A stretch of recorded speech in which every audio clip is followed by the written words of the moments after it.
Olá pessoal, aqui é o Diego Cordovez da MeTime. A gente está conduzindo mais um episódio do Cast for Closers, o seu podcast para dominar inside sales e colocar suas metas no bolso. O tema de hoje é mapeando o desired outcome desde a venda. E para falar desse conceito, a gente trouxe o especialista Lincoln Murphy para conversar com a gente. Eu vou apresentá-lo em inglês para que ele possa também acompanhar e conduzir a conversa com a gente. Então, a partir de agora, a gente muda o idioma oficial do podcast para o inglês. So we are here with Lincoln Murphy. Lincoln owns the 16 Ventures blog. He helped more than 300 SaaS companies to grow. And Lincoln is now customer success evangelist at Gainsight. So Lincoln, it's a pleasure to have you here with us. Thanks for coming. Oh, absolutely. Thanks for having me.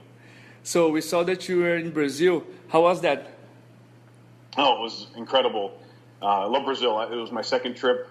This time around, I got to work with the portfolio companies of a couple of different venture capital firms, and got to see a little bit more of the country than I did the first time around. But I also got to see sort of what's going on with some of the emerging startups in Brazil, and just got to see some of the challenges that are also being faced by companies in Brazil. So it was very, very enlightening, very eye-opening, and just an awesome time. I can't wait to come back. Yeah. So you think we as a country are progressing at customer success? Yeah, I mean, we have to take a couple things into consideration. One, I'm working with companies that are interested in customer success, right? So they already have bought into the concept, right? So that might kind of cloud the reality on the ground. So I don't know how much customer success is really kind of picking up across all types of companies. But the companies that have expressed an interest, have seen the potential value in focusing on the success of their customers, have really bought into it and are really dedicated to this.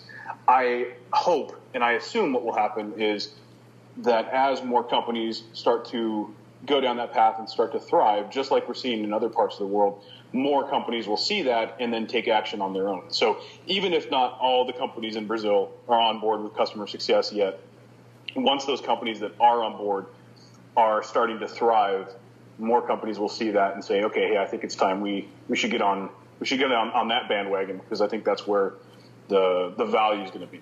Yeah, it's like a critical mass, right? It's a wave phenomenon. So yeah, let's jump into our podcast. So Lincoln, oftentimes you use the concept of desired outcome on your blog, Twitter, and I believe on your Gainsight customer success methodology, right? So could you explain a little more this concept so our audience can catch up and be on the same page?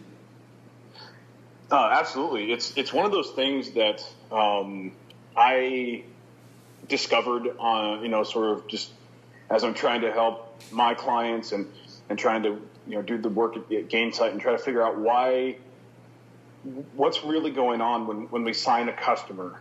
Really what it stemmed from actually was, I would say to people, customer success is when we make our customers successful, right? That's obvious. But then the question is, well, what does success mean? And then it's like, I don't know. What does success mean? Success is often maybe tied to ROI or something like that.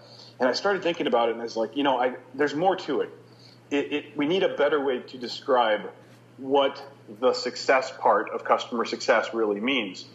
And so I over time, over the years, like you said, with those 300, actually probably closer to 400 companies that I've worked with personally over the last decade, I started thinking about what was really going on, and I came to this concept of desired outcome. And desired outcome really has two main pieces. Yes. There's the required outcome. Okay, so that's kind of that's the required outcome. That's the thing that your customers are trying to achieve. But to be really clear on that, that's not the job to be done. It's not the functionality of your product. Like, nobody signs up to use your product simply to use your product, right? Yes. They're not buying access so that they can, put data into a CRM or whatever. Ultimately they want to achieve something. The example that I always like to give, because it's one that I think we can all, it's easy to understand, we can all kind of wrap our brains around this, is if my desired outcome is to get more people to come to my event, right? That's something we can all, maybe we haven't promoted an event before, but we can understand that. Yeah. There's a lot of different ways that I could achieve that required outcome, right? But that's what I have to do. That's what I need to do. So what I would do, though, is some people are going to say, in order to get more people to my event, I'm going to choose email marketing. Okay. Sure. Now, I could go down on the street and hand out flyers. That's probably not the best way, to get people to my very targeted technology event.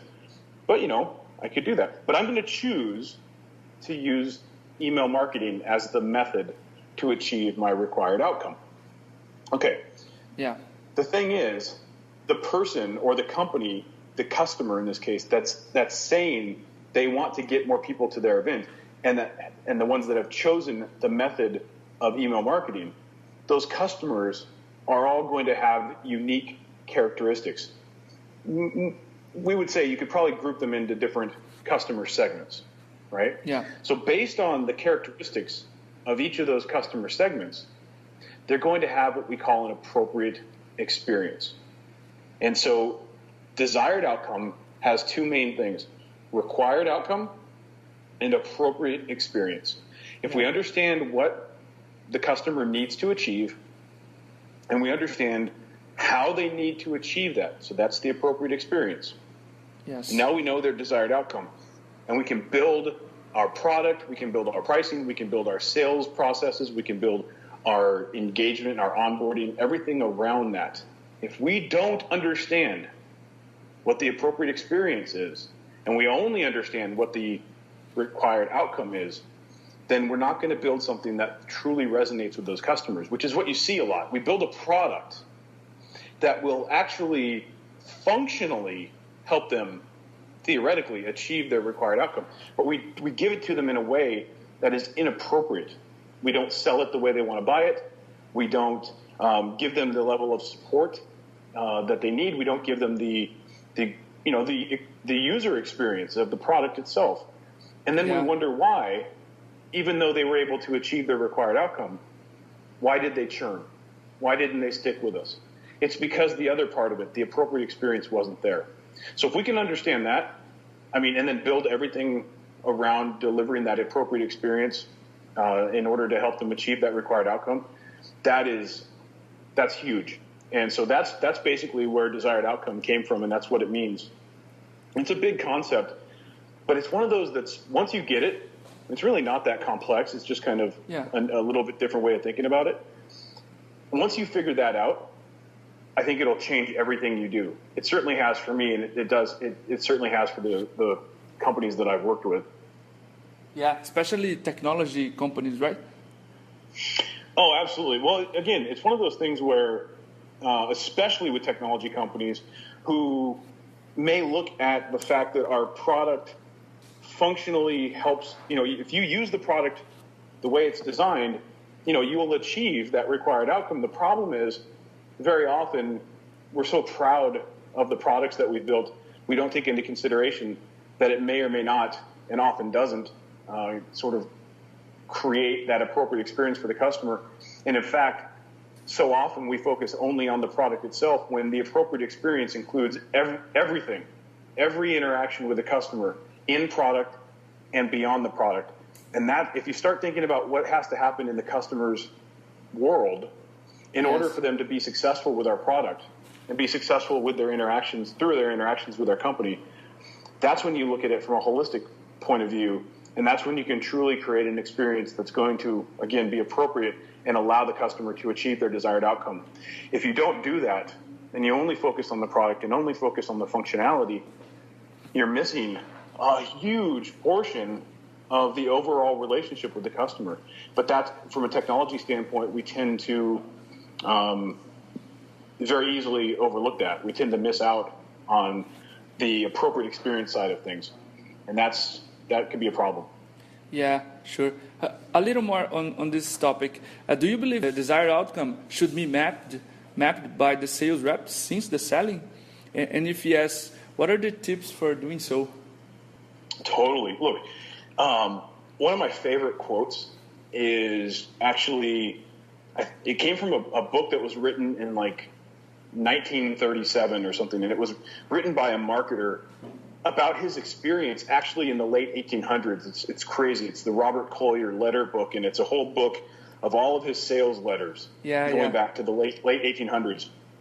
Now, it's so funny that a quote from this guy from so long ago would be relevant today, but it's actually more relevant today than it was back then.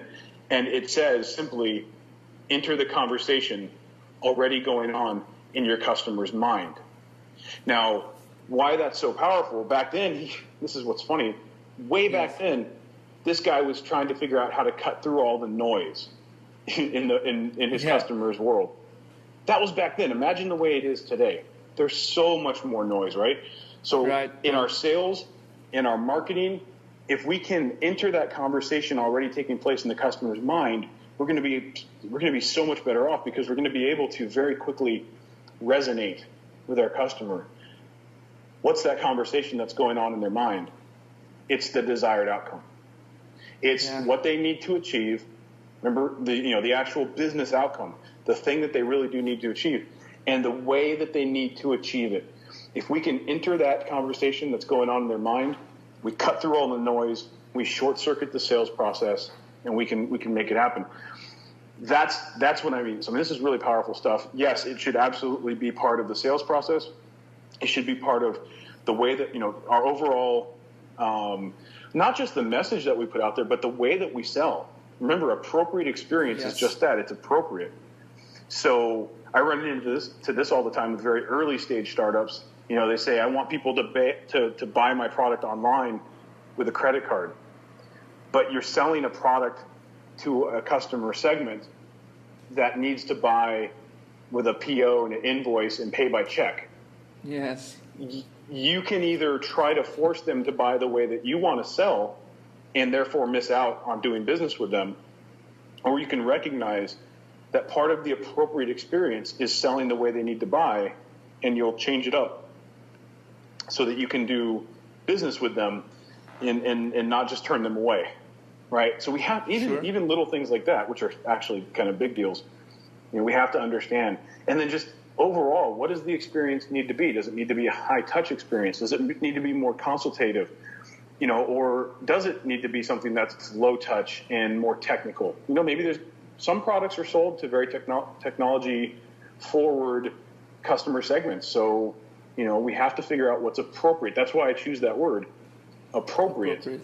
Because that's what it is, right? So if we can do that, it should be something that permeates everything from sales and marketing to customer success across the entire customer lifecycle. Desired outcome is that important. Yeah, it makes sense because you mentioned once, I was watching a video, that knowing your ideal customer profile plus their desired outcome equals to sales rocket fuel, right? Despite ugly design and bad copy, right? So. Oh, right. Well, exactly, right? So if I can actually have not so great, sales copy, my designs can be not so fancy, but if I'm hitting on the right message with the right type of customer, that stuff doesn't even matter. That's what's so amazing. I mean, and take it from me, my designs are terrible, but I say the right thing to the right people, and I'm going to get those guys to sign on. So now, if you can actually have those things and great copy and great designs, then that's even better. But you're absolutely right. You combine ideal customer profile with desired outcome, and sky's the limit for sure.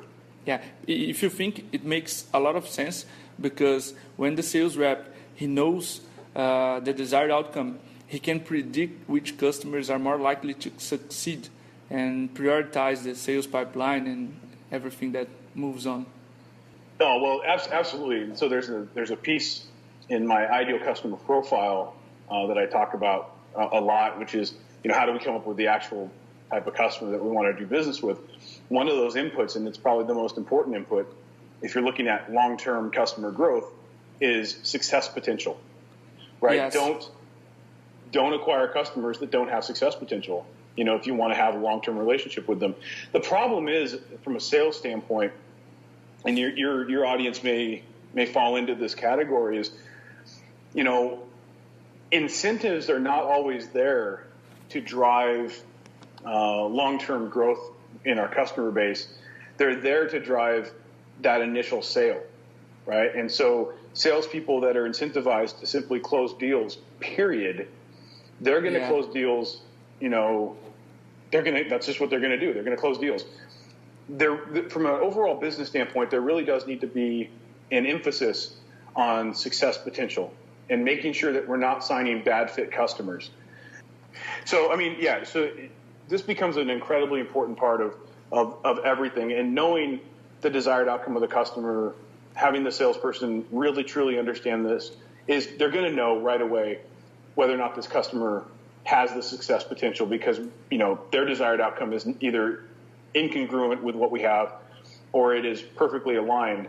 And if it's perfectly aligned, not only are they going to be a good customer, but they'll probably actually close faster, right? That's the thing that's really interesting. So, yeah. So do you know any organization that does that maps the desired outcome since the selling? And could you tell us what is the impact on their churn rate or revenue against those who don't? Totally. So this is something we've implemented with lots of different companies over the years. And so what I'll speak to is essentially this. What you said about churn is really important. So churn is a symptom of an underlying disease. Okay. Yeah. So that's what I always try to remind people of is churn is not. We sometimes look at it as like, well, it is the disease, or it is just part of operating a business, and it might be all. There might be a requirement to have some. I don't say a requirement, but churn might be present in always, but I guarantee you it's going to be present in much smaller in a much smaller volume than we think it is today. So in other words, if I can actually speak correctly, churn is just a symptom of an underlying disease. Okay, so we sometimes think of churn as being just, it has to happen, or it's just inevitable. And the reality is it doesn't have to be inevitable. But we don't. The reason we think it's inevitable is we don't really understand it. But because if we look at it the right way, look at churn as being just a symptom, we can do one of two things. We can actually treat the underlying disease, or we can simply treat the symptoms. Most companies just treat the symptom. They try to save customers. They offer them discounts. They do whatever. Or the best companies recognize that it's really a symptom of a bigger disease, an underlying disease. We go in and fix that.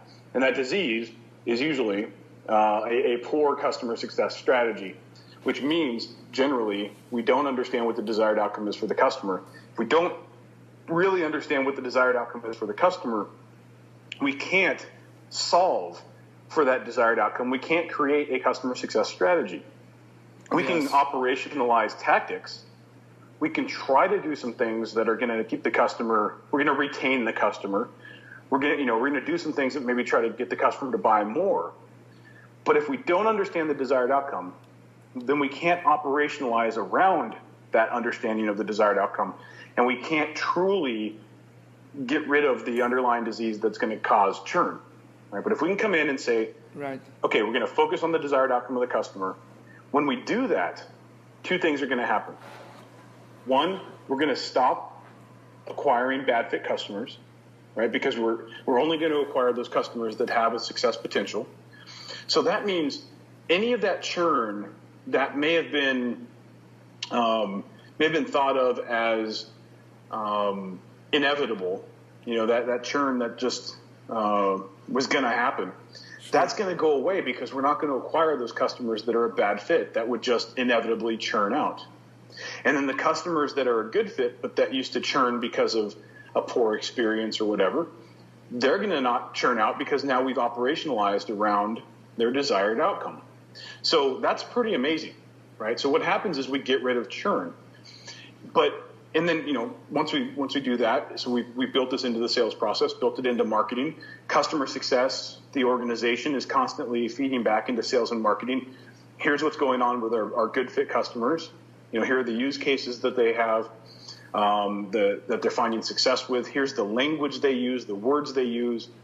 All of these things go back into sales and marketing so that they can, again, more closely align with their customers. That just creates this cycle of success. And now we really do get rid of churn. We only acquire those good fit customers. And churn, like I said, just becomes a non-issue. So, yeah, there's lots and lots of companies that have been doing this. I mean, we did this at Gainsight, certainly. Box is probably one of a great example of this that's really focused on operationalizing customer success, operationalizing around the desired outcome of their customers. Yes.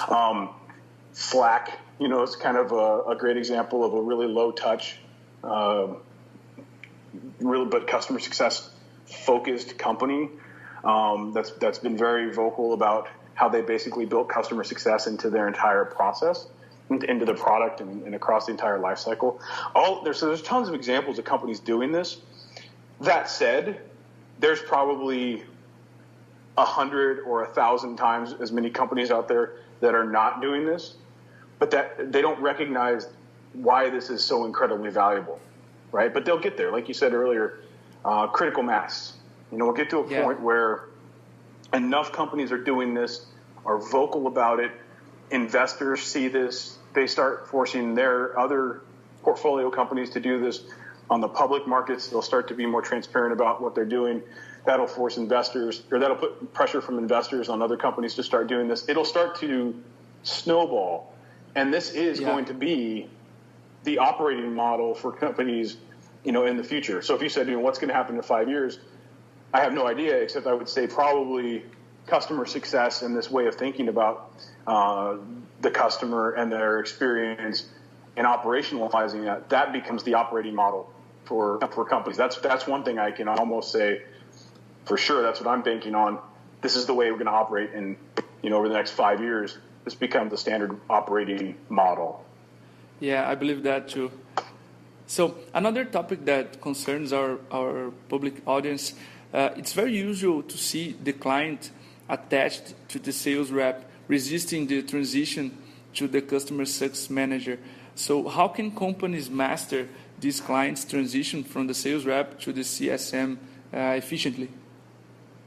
Yeah, it's interesting. And some things I learned, and so I'm always interested in other perspectives on this too, but some things I learned about Brazil, and again, you kind of don't want to paint one country with a broad brush. I'm sure there's differences regionally, but some of the things that I learned are that maybe in Brazil a little bit more than in the U.S., relationships are even more important, right? Yes, we know about having good relationships here. Totally.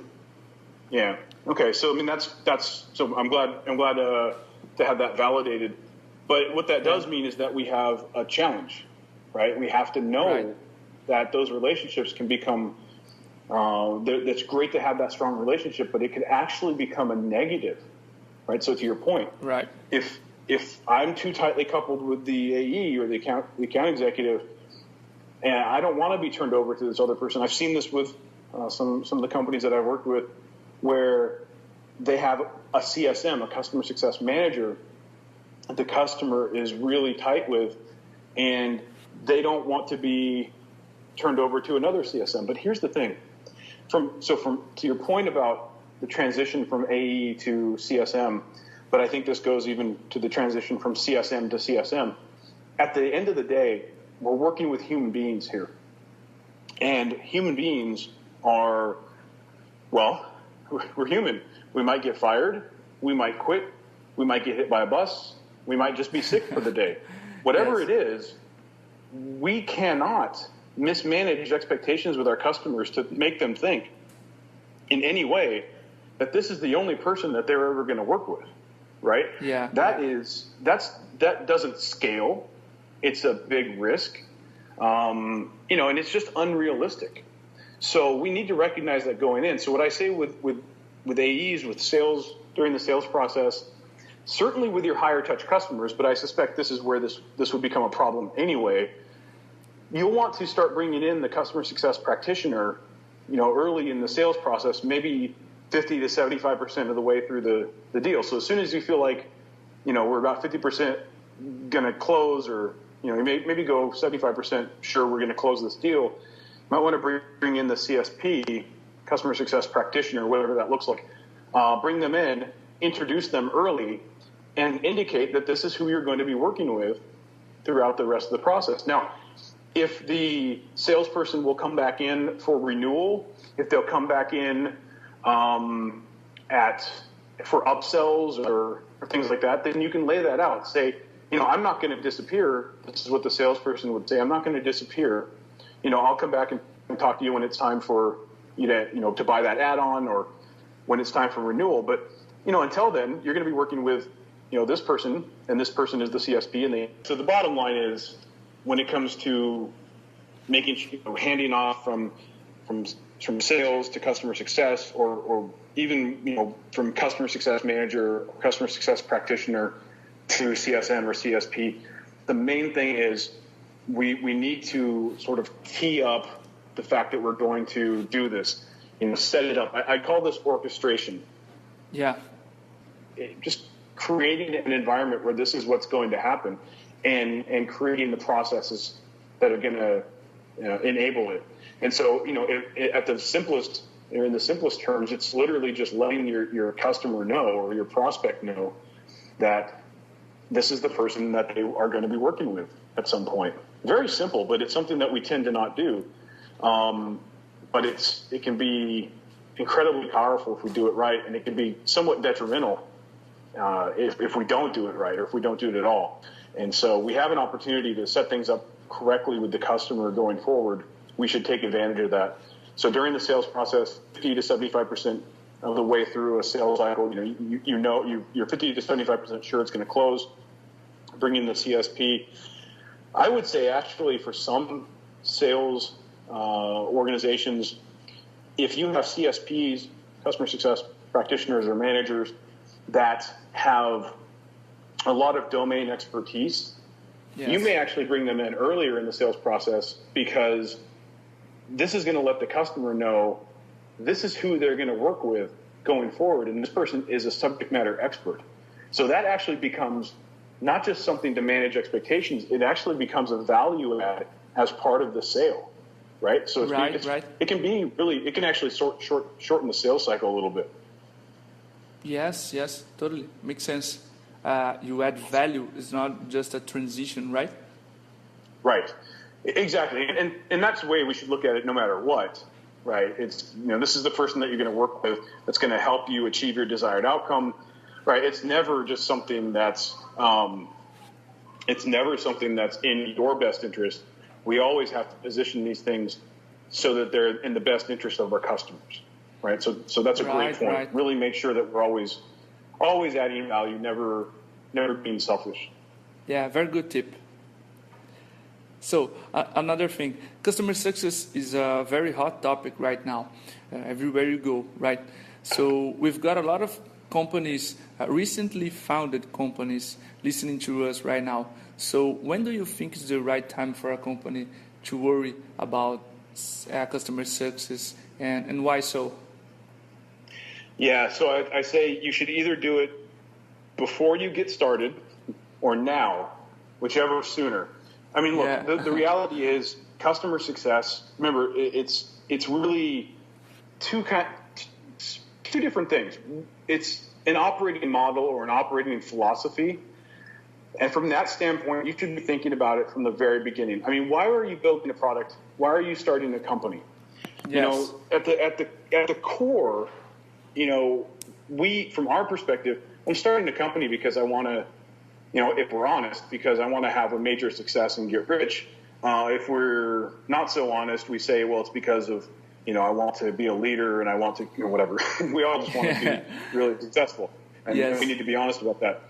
And if we get investors, of course, we want, they want us to return a huge return to them, right? Investors will tend to want 10x returns on their investment or more. Yes. And that's okay. But here's the thing. That's why we are doing this. That's why we started a business, and that's why our investors invested in us. But that actually isn't the reason we're in business, right? That's our reason. But there's another more important reason, and it's actually what matters. and that's what the market thinks of us. Sure. Why are we in business? Why do we exist from a market standpoint? We exist to enable our customers to achieve the desired outcome. That's why a customer would do business with us versus the alternatives. The alternatives might be our commercial competitors. They might be open source products. They might be building it themselves. It might be doing nothing. Yeah. Right? There's alternatives to us, but they're coming to us because through our sales and marketing, they believe that we will be able to help them achieve that desired outcome. Now, if we can't fulfill that or we can't deliver on that promise, that's a problem. That's why customers churn.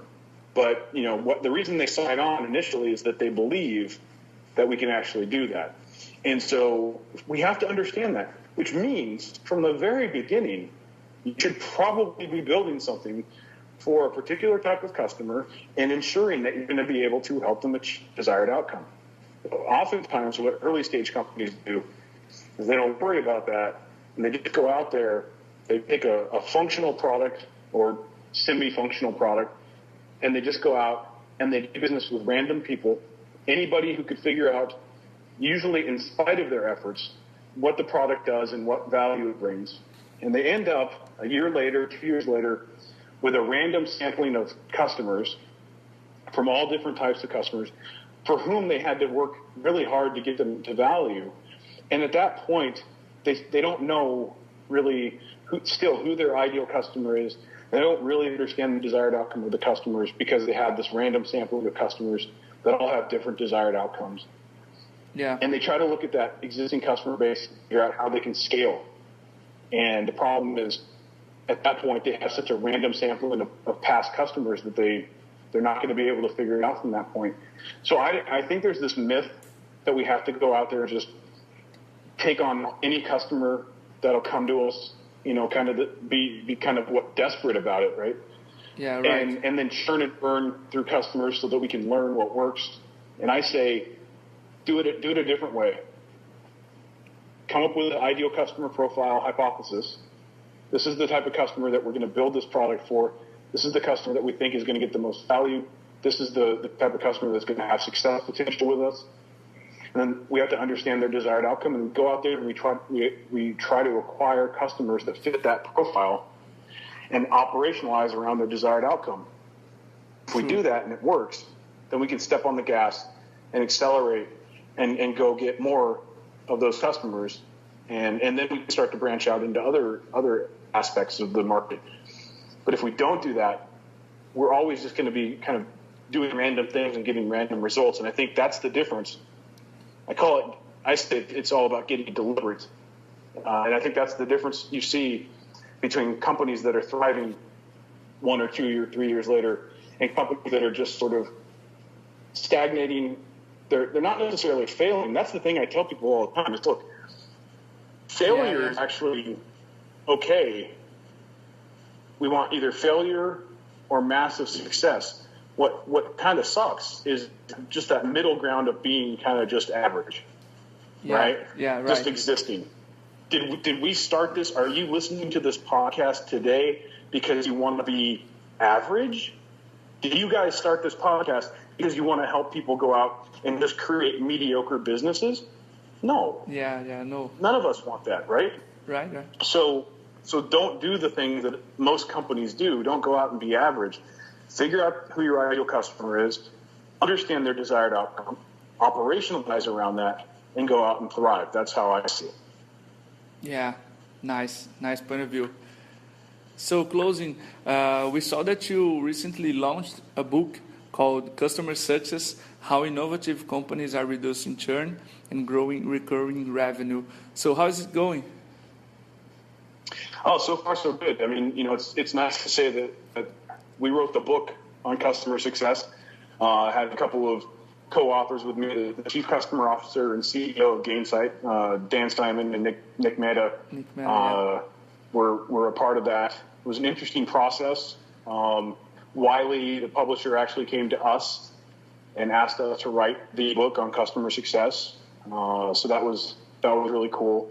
And it's been very interesting. Although I will always, what's interesting about writing a book is once it's published, it's kind of published. And the thing about customer success is it's still evolving so rapidly that even what I've been presenting, the stuff that I came down to Brazil and talked to all those different companies about, all of that is actually, most of it, I should say at least, was updated since the book was published. So, even and the book's very valuable. It's an incredibly valuable resource, I think. But it's just funny that even having published it just a couple months ago, or having finished it a couple of months ago, and it was published about a month ago, even in that time, things have evolved. Kind of it's mind-boggling a little bit. In 2016, having a book published is still thought of as an incredibly valuable thing. I can write something on my blog, and it's considered just a blog post. Yes. Yet it could be something that if you read that blog post, it could change your life. It could change your business, right? Yeah, right. Because I just put it out there, it's not that impressive. But you put the same thing in a commercially published book, and oh my gosh. Yeah, the world's looking at you. That's interesting. Yeah. So for your audience, you guys listening, don't discount, actually sitting down and writing a book as a way to become that authority in your market. Yeah, sure. Good piece of advice. Yeah. Yeah, Linko, thank you for being here with us. It was a very, very complete podcast.